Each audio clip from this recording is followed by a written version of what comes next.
पश्चिम बंगाल में जो हो रहा है उसको देखते हुए विश्व हिंदू परिषद जैसे हिंदूवादी संगठन और इसके अलावा काफ़ी लोग ये मांग कर रहे हैं कि पश्चिम बंगाल में राष्ट्रपति शासन लागू कर देना चाहिए। आज हम यही बात करेंगे कि क्या पश्चिम बंगाल में राष्ट्रपति शासन लागू किया जा सकता है या नहीं किया जा सकता है। अगर किया जा सकता है तो क्यों, अगर नहीं किया जा सकता है तो क्यों नहीं। इसी डिबेट के बारे में हम आज डिटेल से जानेंगे। आखिर संविधान क्या बोलता है और क्या सरकार सच में वहां पर लागू कर सकती है, तो कौन कौन सी कंडीशन है जिनमें राष्ट्रपति शासन लागू किया जा सकता है, और पहले ऐसे इंसिडेंट्स हुए हैं तो क्या वहां पर राष्ट्रपति शासन लागू किया गया है या फिर उनको से कैसे निपटा गया है। तो यही हम बात करेंगे। देखिए ये मुर्शिदाबाद का है कि West Bengal governor meet Murshidabad violence victim. जो मुर्शिदाबाद में जो इंसिडेंस हुआ है उसके जो विक्टिम वहां पर कम्युनल वायलेंस हुआ है दो संप्रदायों के बीच में, तो जो कम्युनल वायलेंस हुई है उससे जो लोग वहां से पलायन कर गए अपने घरों से और जहां पर राहत शिविरों में रह रहे हैं उनसे मिलने के लिए पश्चिम बंगाल के जो गवर्नर है ये है आनंदा बोस, ये गए हैं। इसके अलावा नेशनल ह्यूमन राइट कमीशन और नेशनल वुमेन कमीशन ने भी वहां पर विजिट किया है। तो इसकी ये क्लिप है जैसे कि यहाँ पर है, ये देखिए ये वुमेन कमीशन है, इन्होंने वहां विजिट किया है। तो ये क्या बोल रहे हैं एक बार आप सुनिए।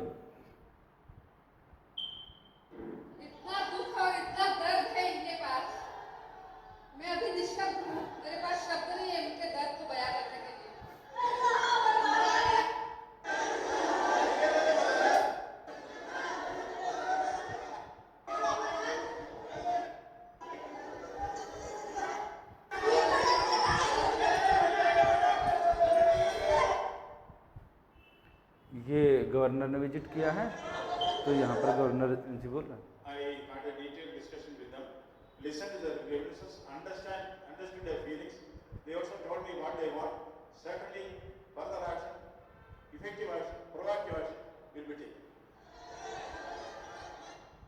देखिए हम बात करते हैं कि जो 356 है और 3 इससे जुड़े हुए कौन से आर्टिकल है और उन पर संविधान क्या बोल रहा है। देखिए ये जिनको नहीं पता है वो जान सकते हैं कि ये पश्चिम बंगाल है। ये पश्चिम बंगाल के जो फिलहाल गवर्नर हैं आनंदा बोस वो हैं। ये हैं पश्चिम बंगाल की जो मुख्यमंत्री है सीएम ममता बनर्जी हैं। ये वहाँ के वायलेंस के इंसिडेंट्स के जो कुछ पिक्चर है वो हैं। तो देखिए सबसे पहले हम बात करते हैं 356 जिसमें प्रेसिडेंट रूल दिया गया, उससे पहले 355 के बारे में, क्योंकि दोनों आपस में जुड़े हुए हैं।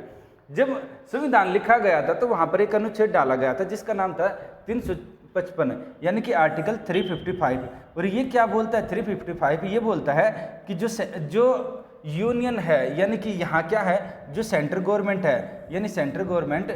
सेंटर में देखेंगे तो बीजेपी लीड गवर्नमेंट है। तो जो यूनियन है, यूनियन का क्या है, सेंट्रल गवर्नमेंट का काम है कि जो स्टेट है उनको यानी कि राज्यों को किससे बचाए, external aggression and internal disturbance, यानी बाहरी आक्रमण जैसे पश्चिम बंगाल पर बांग्लादेश अगर अटैक कर देता तो उसको बचाने की जिम्मेदारी सेंट्रल गवर्नमेंट की है। जैसे वेस्ट में अगर आप देखेंगे तो जैसे राजस्थान के ऊपर अटैक कर देता है, राजस्थान के ऊपर अटैक यानी कि इंडिया के ऊपर अटैक कर देता है पाकिस्तान, तो उससे बचाने की जिम्मेदारी है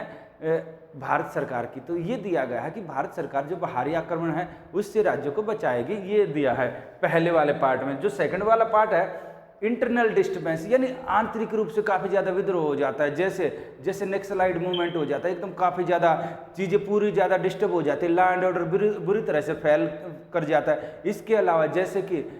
कि आप जम्मू कश्मीर में कई बार देखते हैं वहाँ काफ़ी ज़्यादा इशू हो जाता है, जैसे नॉर्थ ईस्ट में हो जाता है, या इस तरह का कोई भी जैसे इशू हो जाता है जो अशांति फैलाता है काफ़ी ज़्यादा, तो उससे बचाने की जिम्मेदारी सौंपी गई है सेंट्रल गवर्नमेंट की। और इसी से लिंक अगला आर्टिकल दिया गया है, आर्टिकल 56 क्या बोलता है, जो संविधान का अनुच्छेद 356 बोलता है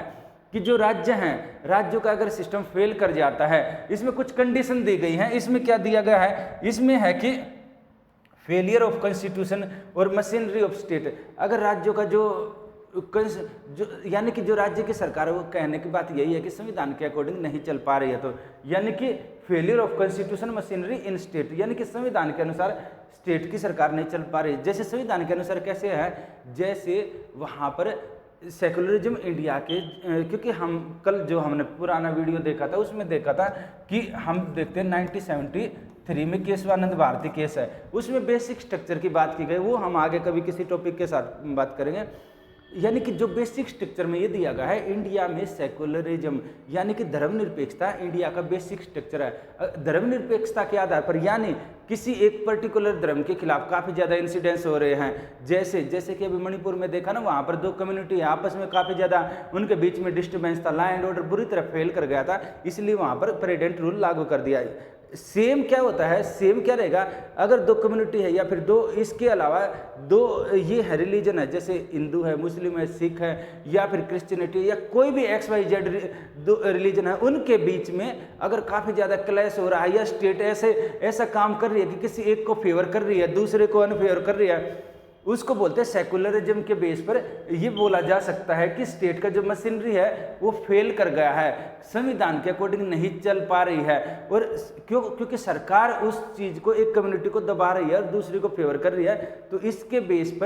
बेस पर क्या रहेगा, सीधे के सीधे नहीं लागू किया जा सकता। इसके बेस पर राष्ट्रपति को क्या करेंगे, जो गवर्नर है, गवर्नर क्या करेंगे, गवर्नर एक रिपोर्ट सौंपेंगे कि यहाँ पर पूरी तरह से कोलैप्स कर गया, संविधान के अकॉर्डिंग मशीनरी नहीं चल पा रही स्टेट की, तो क्या करेंगे, उस रिपोर्ट में डिटेल लिखा होता है कि क्या क्या इंसिडेंस है, क्या क्या है, तो वो रिपोर्ट सौंपेंगे और उस रिपोर्ट से अगर सेटिस्फाइड होते हैं, यानी कि जो देश के राष्ट्रपति हैं वो उससे सेटिस्फाइड होते हैं, हाँ बात तो सही कही है, उससे सेटिस्फाइड हो गए, तो क्या करेंगे, तो तब क्या है, सिचुएशन हैज अराइज विच, और राज्य अपना काम नहीं कर पा रहा है और उसके अकॉर्डिंग सेटिस्फाइड होने के बाद राष्ट्रपति शासन लागू कर सकते हैं। यानी कि ये कंडीशन बताई गई है कि इस आधार पर प्रेसिडेंट रूल लागू किया जा सकता है, ये दिया है। अब यहाँ पर हम बात करते हैं, पहला तो है यानी इंटरनल डिस्टर्बेंस और बाहरी आक्रमण, दूसरे में है अगर संविधान के अकॉर्डिंग स्टेट काम नहीं कर रही हैं, तो जो ये सेकंड वाला है। अब सेकंड वाले को लेकर इस सबसे ज़्यादा इशू होता है क्योंकि इसको क्या किया गया है, इसको सरकारें पॉलिटिकली यूज करती है। जो अपोजिशन पार्टी की सरकार है तो कोई ना कोई बहाना बना देती हैं कि यहाँ का सिस्टम संविधान के अकॉर्डिंग नहीं चल रहा है और इसलिए यहाँ पर राष्ट्रपति शासन लागू कर देना चाहिए, प्रेसिडेंट रूल। यहाँ अभी तक हम देखेंगे, अब तक 1950 से लेकर अब तक तकरीबन 134 बार राष्ट्रपति शासन लागू किया जा चुका है। और प्रेसिडेंट रूल में होता क्या है आखिर, देखिए जब राष्ट्रपति शासन लागू किया जाता है यानी कि प्रेसिडेंट रूल लागू किया जाता है तो इसमें क्या रहेगा, जो एग्जीक्यूटिव है ना और जो लेजिस्लेटिव है यानी कि जो राज्य का है, राज्य की कार्यपालिका यानी सरकार के जो मंत्री है, और इसके अलावा जो MLA MP होते हैं यानी कि जो अपोजिशन के लीडर होते हैं, यानी इसको बोलते हैं जो सरकार के जो MLA होते हैं वो बनाते हैं लेजिस्लेटिव असेंबली, और जो सरकार के जो मिनिस्टर होते हैं उनको वो बनाते हैं एग्जीक्यूटिव का पार्ट माने जाते हैं। तो उन दोनों के ऊपर यानी कि जो एग्जीक्यूटिव है ये कंट्रोल में आ जाती है यूनियन गवर्नमेंट के, और क्या रहेगा, state executive power shift to union government, central government के पास चले जाएंगे। अब क्या रहेगा, यानी स्टेट की जो पावर है, मंत्रियों की पावर सेंट्रल गवर्नमेंट के पास चलेगी। इसके अलावा जो स्टेट का जो लेजिस्लेटिव फंक्शन है इसकी पावर किसके पास चलेगी, स्टेट का जो लेजिस्लेटिव ऑर्गन है इसकी पावर चलेगी सेंट्रल गवर्नमेंट की पार्लियामेंट के पास। गवर्नमेंट की पार्लियामेंट नहीं, इसको बोला जाता है सेंटर की पार्लियामेंट के पास, जिसमें कि MP होते हैं, इसके पास लोकसभा राज्यसभा इसके पास चले गए। तो यहाँ इससे क्या होगा, यानी स्टेट में पावर वैक्यूम क्रिएट होगा, यानी स्टेट के पास पावर है ही नहीं, सारी पावर सेंटर की तरफ शिफ्ट हो गई है। इससे क्या रहेगा, इसमें अगले में दिया है गवर्नर का जो रोल होगा ना, अब चलाएगा कैसे, अब राज्य सरकार चलेगी कैसे, अब राज्य सरकार चलेगी, अब जो रहेंगे यानी कि CM हट गए, वहाँ की जो असेंबली है वो हट गई, अब जो गवर्नर होता है ना, गवर्नर मेन हो जाता है राज्य का। गवर्नर क्या करेंगे ना, गवर्नर चलाएंगे role, governor administer the state, जो गवर्नर होंगे वो राज्य को चलाएंगे, और इसको किसके बिहाफ पर, राष्ट्रपति के बिहाफ पर। ये माना जाएगा कि राष्ट्रपति के बिहाफ पर, क्योंकि पावर सेंट्रल गवर्नमेंट की तरफ चली गई तो सेंट्रल गवर्नमेंट की तरफ चली गई, तो अब क्या करेंगे, राष्ट्रपति के बिहाफ पर, राष्ट्रपति के प्रतिनिधि के रूप में गवर्नर राज्य को चलाएंगे। और चलाएंगे कैसे, वो चलाएंगे जो चीफ सेक्रेटरी है इसकी सहायता से। मंत्री हट गए यानी ब्यूरोक्रेसी यहाँ पर इन्वॉल्व हो गए, चीफ सेक्रेटरी, या फिर क्या होगा, या फिर कोई सेंट्रल गवर्नमेंट किसी को एडवाइजर अपॉइंट कर देती है, अपनी तरफ से किसी को भेज सकते हैं, या स्टेट का कोई व्यक्ति होता है, कोई अधिकारी होगा या कोई भी व्यक्ति होगा जिसको सलाहकार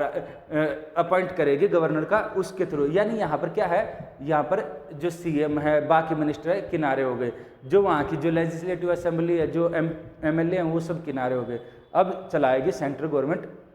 गवर्नर के थ्रू, ये दिया है सेकंड में। अब क्या होगा, इसका इम्पैक्ट क्या रहेगा, इसमें ये रहेगा कि जो स्टेट की जो लेजिस्लेटिव असेंबली है, यानी जो स्टेट की लेजिस्लेटिव असेंबली है, जो नियम कायदे बनाती हैं, वो क्या रहेगा, ये हो जाएगी, या तो सस्पेंड हो जाएगी या उसे भंग कर दिया जाएगा। सस्पेंड यानी जब तक प्रेसिडेंट रूल रहेगा या तो उसको सस्पेंड रहेगा या उसको डिजोल्व कर देंगे, भंग कर देंगे तो फिर इलेक्शन का सिचुएशन बनेगा। इसके बाद अगले में दिया है जो पार्लियामेंट है, पार्लियामेंट क्या करेगी, जितने भी नियम कायदे हैं वो कौन बनाएगी। अब नियम कायदों की अगर जरूरत पड़ती है वहां पर तो कौन बनाएगी, सेंट्रल गवर्नमेंट, यानी सेंट्रल गवर्नमेंट यहाँ पर, मेरे कहने का मतलब कि पार्लियामेंट बनाएगी यहाँ पर, पार्लियामेंट सेंट्रल गवर्नमेंट में, यानी कि पार्लियामेंट, इसको ज़्यादा अच्छा बोला जाएगा, लोकसभा और राज्यसभा ये मिलके बनाएंगे, ये बनाएगी पार्लियामेंट। क्या बनाएगी, नियम कायदे स्टेट के लिए ये बनाएगी। अगर पार्लियामेंट का सेशन नहीं चल रहा है तब क्या रहेगा, तो राष्ट्रपति जो अध्यादेश जारी करेंगे, आर्टिकल 123 है ऑर्डिनेंस का है, आर्टिकल 123 के अंतर्गत जो अध्यादेश जो ऑर्डिनेंस जारी करेंगे उनके अकॉर्डिंग राज्य के नियम कायदे चलेंगे, ये दिया है। यानी यहाँ पर क्या हो रहा है, पूरी की पूरी पावर सेंट्रल गवर्नमेंट की तरफ शिफ्ट हो जा रही है स्टेट की, ये दिया है, इसमें दिया है। फिर इसको लेकर सुप्रीम कोर्ट ने क्या बोला है, इसलिए यहाँ पर क्या बोला जाता है, इसलिए ना क्या होगा, स्टेट तो स्टेट कहने को रहेगा, सारी पावर सेंटर पर आ जाएगी। तो ये इसमें क्या रहता है ना, इसलिए जो स्टेट के जो सीएम होते हैं, जो स्टेट में जो जितने भी मिनिस्टर होते हैं वो सब का सब, और जो पार्टी रूलिंग में होते हैं वो काफ़ी ज़्यादा इसका अपोज करते हैं, और क्योंकि सारी पावर सेंटर के पास आ जाते हैं, इसलिए जो पावर सेंटर में रूलिंग में होते हैं वो इसको काफ़ी ऐसी कंडीशन बनती है, वो चाहते हैं कि ये लागू किया जाए, और यही कन्फ्लिक्ट का रीजन बनता है। इसको लेकर सुप्रीम कोर्ट ने बोला है, ये काफ़ी, वैसे तो कई सारे मामले आए हैं, पर जो इस तरह के मामले हैं इनमें कुछ क्लासिकल केस है, जैसे कि ये है आपका एसआर बम्बई केस है, ये 1994 का है। इसमें क्या बोला गया है, इसमें ये बोला गया है कि जो प्रेसिडेंट रूल है इस कंडीशन नॉट एब्सोल्यूट, और ये क्या रहेगा, जुडिशियल रिव्यू, यानी जुडिशियल रिव्यू के अंदर आएगा। अगर लगता है न्यायपालिका को ये लगता है कि ये गलत तरीके से लागू किया गया है, ये सिर्फ और सिर्फ क्यों, अपोजिशन सरकार है उसको गिराकर जो भी सरकार है, जो सेंट्रल गवर्नमेंट वो चाहती है कि उसके फेवर की सरकार बने, उसके लोग सरकार में आए, तो वो क्या करती है, अगर इस कंडीशन पर हो रहा है, यानी कि पॉलिटिकल यूज हो रहा है, और कोई कंडीशन जो वैलिड कंडीशन होनी चाहिए वो कंडीशन नहीं है, तो इसका क्या करेगी, इसका ये करेगी जुडिशियल रिव्यू, यानी न्यायिक समीक्षा करेगी, और उस सरकार को ये बोलेगी नहीं सेंट्रल गवर्नमेंट ने गलत तरीके से लगाया है राष्ट्रपति शासन, और उस सरकार को पुनः बहाल कर देगी। ऐसा हुआ भी है, ऐसा उत्तराखंड केस में हुआ है कुछ समय पहले, तो ऐसा इसके अलावा भी कई जगह हुआ है। तो यहाँ क्या रहेगा, यहाँ पर ये है कि जुडिशियल रिव्यू इसका किया जाएगा, ये बोला गया है। इसके बाद क्या रहेगा, इससे है कि ये क्या है, आर्टिकल 356 है, only as last resort and not political purpose, ये वही बात है कि राजनीतिक उद्देश्य से नहीं लगाना है ये। और इसमें है कि ये क्या रहेगा, president approve must issue warning of the state government, यानी अगर क्या है ऐसा लगाया जाता है तो पहले स्टेट गवर्नमेंट को एक वार्निंग भेजी जाएगी कि आपका जो रूल रेगुलेशन के अकॉर्डिंग आप स्टेट नहीं रन कर पा रहे हैं, यानी कि जो संविधान के अकॉर्डिंग स्टेट रन नहीं हो पा रहा है, इसमें राष्ट्रपति शासन यानी प्रेसिडेंट रूल लगाया जा सकता है, ऐसी वार्निंग भेजी जाएगी, ये बोला है एसआर बम्बई केस में। इसके आगे फिर एक और इम्पोर्टेंट केस है, ये है गुजरात मजदूर सभा केस है 2020 का। इसमें क्या किया गया है, इसमें कहा गया है कि जो आर्टिकल 356 है ये क्या करेगा, only be invoked when internal disturbance, ये क्या बोल रहे हैं कि ये ज़्यादातर तभी लगाना चाहिए जब बहुत ज़्यादा डिस्टर्बेंस हो, ऐसा नहीं है कि आप मन मर्जी से लगा देंगे, अगर ऐसा हो रहा है तो गलत रहेगा, ये कहा गया। यानी कहीं ना कहीं घूम फिर कर जो पहला केस था उसी के आसपास बातें कही गई हैं, सेंस इसका वही निकल रहा है कि मन मर्जी से मत लगाइए। तो अब क्या होता है, सेम केस अब ये रहता है, अगर यहाँ पर क्या रहेगी, यहाँ पर अगर सेंट्रल गवर्नमेंट अगर अप्लाई कर देती है पश्चिम बंगाल में प्रेसिडेंट रूल, तो क्या होगा, इससे पहले ये होगा कि क्या गवर्नर ने कोई रिकमेंडेशन दिया है, क्या स्टेट गवर्नमेंट को इस तरह का कोई ऑर्डर सेंट्रल गवर्नमेंट ने क्या कुछ ऐसा जारी किया है, एक इशू जारी किया है, अगर नहीं किया है, गवर्नर ने ऐसा कुछ नहीं दिया है, तो फिर नहीं लागू किया जाएगा। इसके अलावा इसमें जो इसके अलावा एक और दिया गया था, इसमें ये आप देखेंगे ना यहाँ पर है कि इसमें क्या रहेगा, इसमें जो कंडीशन है अकॉर्डिंग टू प्रोविजन ये दिया गया है, ये क्या करेंगे